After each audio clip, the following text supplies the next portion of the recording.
And sa video to, alamin ninyo kung ano yung mga requirements bago kayo pumunta dito sa Japan. Meron akong i-introduce sa inyong website na magagamit ninyo para mas smooth ang inyong pag-process ng inyong mga documents. Alamin ninyo sa video na to, kaya panoorin ninyo. Hi guys, this is Alan. Welcome back to this channel, Gaijin World. So according naman kay Andre question. I depart from Manila, then layover at Tokyo Haneda, then final destination Osaka Kansai Airport. Do I need to register twice or same QR code from Visit Japan web? What I'm gonna show to Tokyo Haneda. Okay, thank you so much for that wonderful question.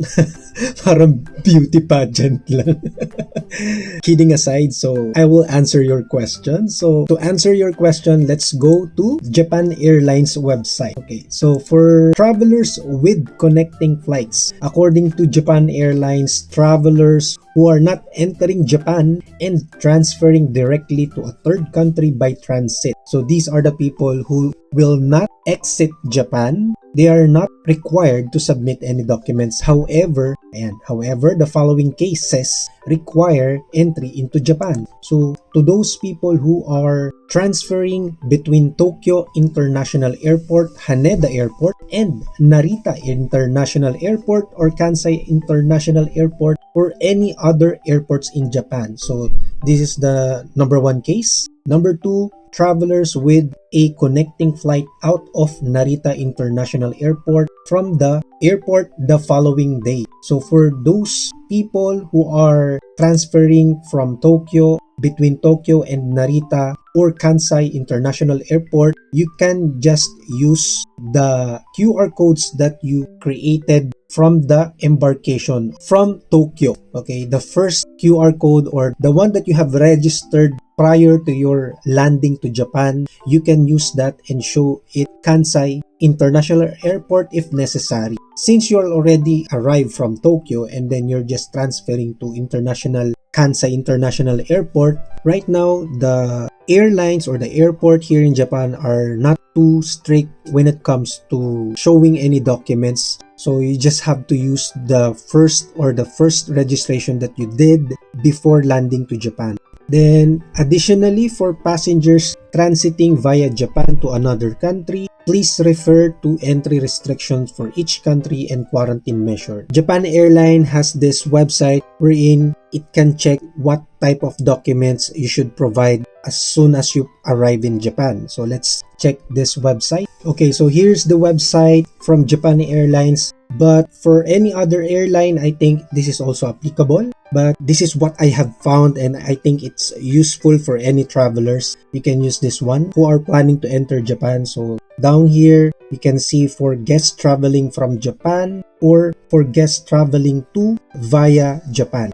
So you click for guests traveling to via Japan and then search entry restrictions. When you click on that, it says here, please enter your search criteria below to check travel restrictions. You will be redirected to Sherpa website, external website. So when you scroll down, this is the Sherpa application, or you can use this website to check. Let's say you click the search entry restriction here. It will show you the criteria. For example, which route are you going to go? Are you going to Japan on a round trip ticket or one way? Are you going to Japan with a connecting flight, with vaccination or incomplete vaccination, passport issuing country, nationality, origin, destination, departure date? So when you click search entry restrictions, you will be redirected now to the external website. Just click continue. Now you're in this website, Sherpa. So I'll just increase the font. Okay, so here's the Sherpa Japan Airline website. You can see here, not vaccinated Japan. When you click vaccination status, you just simply choose whether COVID-19 vaccinated, if you're vaccinated, and then if you are a Japanese passport or a Philippine passport, just change it to Philippine passport. So here are the parameters. Let's say you have a round trip ticket, then select round trip ticket. Then you are vaccinated and then you are from the Philippines. Then here you click where from, then select Philippines. Then where to. So when you click where to, you will type ang hirap mag-English ha. So when you go to Okay, so from the Philippines, where are you going to? Okay, so click where to. So be specific in this area because if you have a connecting flight, you need to enter your connecting flight. So for example, you are going to Tokyo Narita International Airport. So click that. When it populate there, click on that, and then there in between there's a connection. So connection, for example, Osaka. Yeah, Osaka. This will be your interconnection or your flight, connecting flight. So from the Philippines, you go to Osaka and then that's your interconnecting flight and then going to Tokyo or vice versa. You can just simply change this one to Osaka. Your final destination is Osaka. Just click Kansai International Airport and then in between, you select Tokyo. There, select Tokyo. If you can see here, Philippines, Tokyo, Narita, and then your final destination would be in Osaka. Then the date range here is, I will just not change, and then I will check now the C requirements. I will now click the C requirements, but if you can see here, there's a notice you can add up to 3 connections. So let's see what's gonna be the requirements for these parameters. So here it says your trip summary. Most travelers from Philippines can enter Osaka KIX via Tokyo,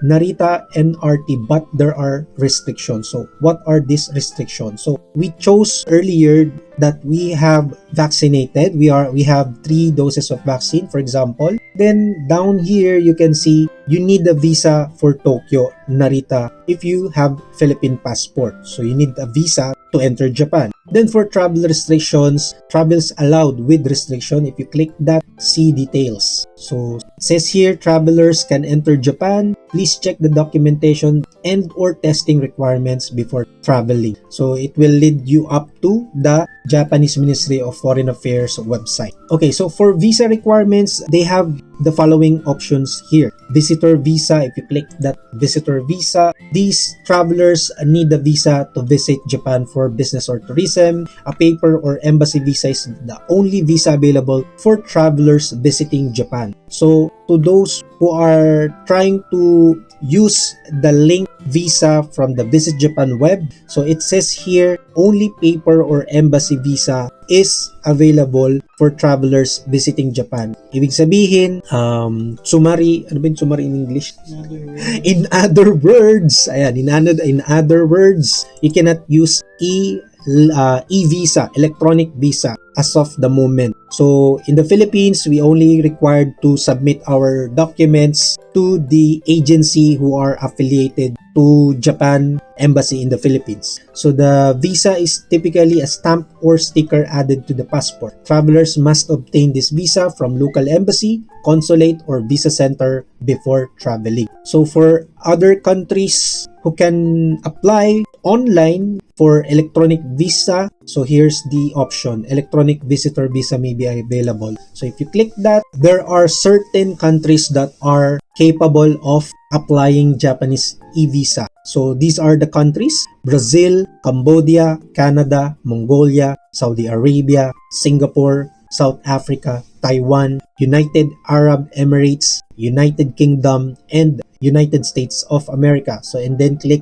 apply online. But since we are from the Philippines, we are not allowed to use the electronic visitor visa for the meantime. Okay, so going back to the travel restrictions, if you click on that, we already mentioned earlier, we will be referred to the Japanese Ministry of Foreign Affairs website. And according to the website, it only explains here that coming from China, they have this restriction, a minimal restriction, like you need to have an on-arrival COVID-19 test. But for those people who coming from the Philippines, you just have to show your QR codes generated from Visit Japan web. Okay, so other requirements to enter Japan, the visa requirements, the Visit Japan web, documents and form like your passport, and this one, public health requirements, mandatory proof of COVID-19 vaccination for Japan. So when you click on that, it says here travelers are considered fully vaccinated after receiving 3 doses. As for the Janssen vaccine and